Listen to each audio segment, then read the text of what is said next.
চলুন সবাই আমরা পুরান ঢাকায় গিয়ে এই কাকুর হাতের ফুচকা এবং এখানে চটপটি বিক্রি হচ্ছে।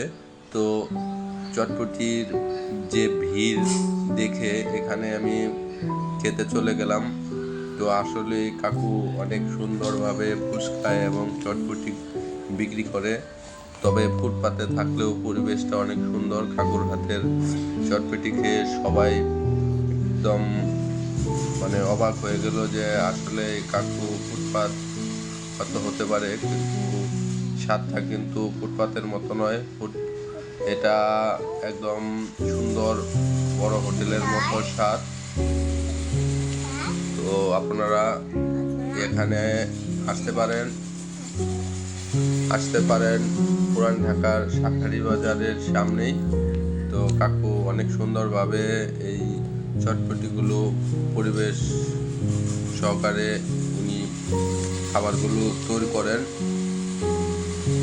তো ওখানে আমি ভিডিও করলাম, তো পুরোটাই ওনার বানানোটা দেখলাম। তো লাস্ট শেষে দেখি আমরা যে ফুচকা এবং চটপটিগুলো কিভাবে সবাইকে দিচ্ছে। তো আমি সবার 4 জনের পিছনে ছিলাম। তো একজনকে বানিয়ে দিল, তো সেই ভিডিওটা আমি করলাম। তো অবশ্যই এত ভিড় যে কাকু অনেক সুন্দর খাবার পরিবেশ, এবং তবে রাস্তার ধারে থাকলে কি হবে, খাবারগুলো কিন্তু আসলে সুস্বাদু। তো এখানে আসতে পারেন পুরান ঢাকায়, এসে কাকুর হাতের চটপটিগুলো এবং ফুচকাগুলো খেতে পারেন।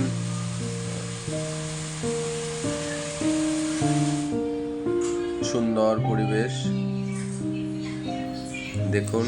তো আমি পুরাটাই কিন্তু ভিডিও করেছি। আসলে রাস্তার পাশে কিরকম মজা হবে সেটাও আমি জানি না। তো ওখানে ঘুরতে গিয়েছিলাম।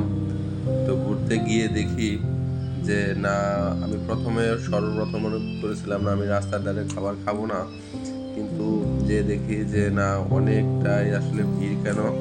তো কাকুর পিছনে কিন্তু অনেক লোক হয়েছে। তো ওগুলো আমি ভিডিও করিনি, কারণ কে কি বলবে সেটা অপেক্ষা না থেকে আমি শুধু কাকুর হাতের ফুচকা এবং চটপটিগুলো বানানো ভিডিও করলাম। তো আপনারা এই ভিডিওটি কেমন হয়েছে একটু কমেন্ট করে জানাবেন। তো একটু পাশে থাকবেন। ভিডিওটি দেখে ভালো লাগলে সাবস্ক্রাইব করবেন, এবং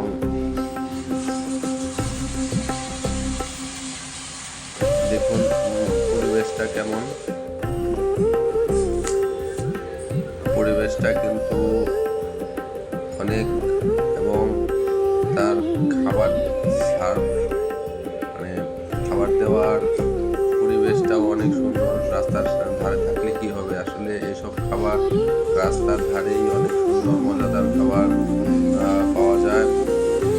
তো খাবারগুলো কিন্তু অনেক সুস্বাদু। আমরা ফাইনালি কিন্তু আমাদেরটা বানানো হচ্ছে। আমি কথা বলছি যে কাকু কীরকম বেচাকিনি হয়, বললো যে ভালোই, মাশাআল্লাহ, মোটামুটি ভালোই বিক্রি হয়। আপনাদের দোয়ায় দেখতে পাচ্ছেন। তো সবাই ভালো থাকবেন। ভিডিওটি দেখে কমেন্ট করবেন এবং সাবস্ক্রাইব করবেন, পাশে থাকবেন ইনশাআল্লাহ।